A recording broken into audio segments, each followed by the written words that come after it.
আসসালামু আলাইকুম। দেখতে দেখতে তো ঈদ চলেই এলো।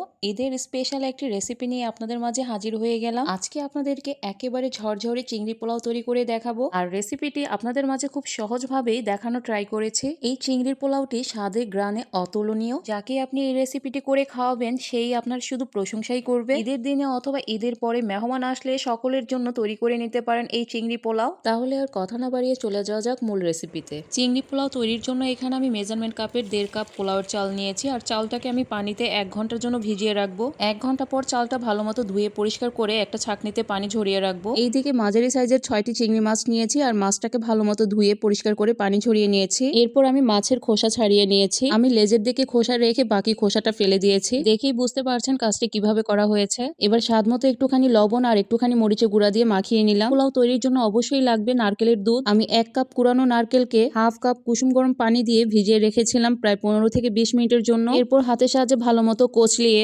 ছাঁকনি দিয়ে ছেঁকে এই দুধটা তৈরি করে নিয়েছি। আপনারা চাইলে এই নারকেল দুধটা বাজার থেকে কিনেও ব্যবহার করতে পারেন। বাসাতেই তৈরি করে নিয়েছি। চুলায় একটি প্যান বসিয়ে প্যানটাকে গরম করে এতে পরিমাণ মতো তেল দিয়েছি। তেলটা গরম হয়ে এলেই মাখানো চিংড়ি মাছগুলো একে একে দিয়ে দিলাম।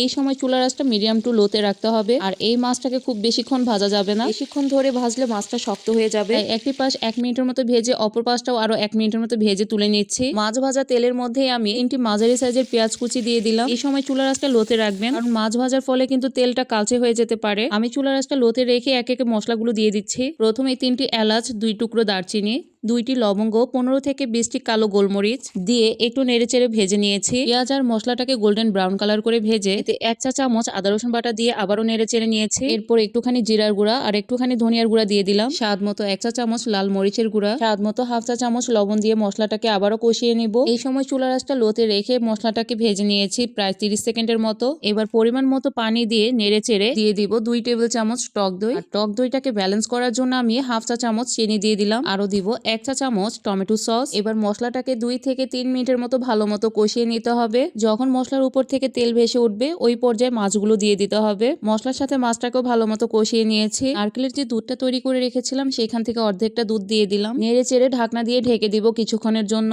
কিছুক্ষণ পর ঢাকনা তুলে আবারও নেড়ে চেড়ে দিব। এর মধ্যে মাছগুলো সুন্দর মতো রান্না হয়ে গেছে। এবার মাছগুলো আমি একটা পাত্রে তুলে নিব। এরপর মশলাটাকে আর একটুখানি ভেজে নিব। ভাজা হয়ে গেছে। এখন বাকি যে অর্ধেকটা নারকেলের দুধ ছিল সেই দুধটা দিয়ে নেড়ে চেড়ে পোলার চালগুলো দিয়ে দিব।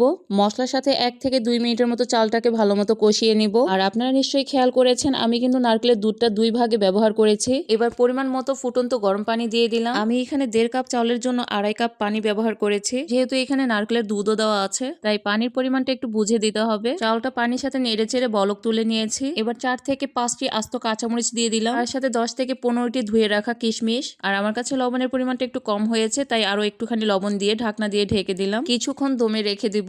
ঢাকনা তুলে 1 চিমটি শাহি জিরা দিয়ে আবারও ঢাকনা দিয়ে ঢেকে দমে রেখে দিব। 1 চিমটি শাহি জিরা অবশ্যই দেওয়ার চেষ্টা করবেন, এতে করে খুব সুন্দর একটা ফ্লেভার পাবেন। কিছুক্ষণ পর ঢাকনা তুলে নেড়ে চেড়ে দিয়েছি। চালটা যখন 50 থেকে 60% সিদ্ধ হয়ে গেছে এই পর্যায়ে মাছগুলো দিয়ে নেড়ে চেড়ে আবারও দমে বসিয়ে দিব।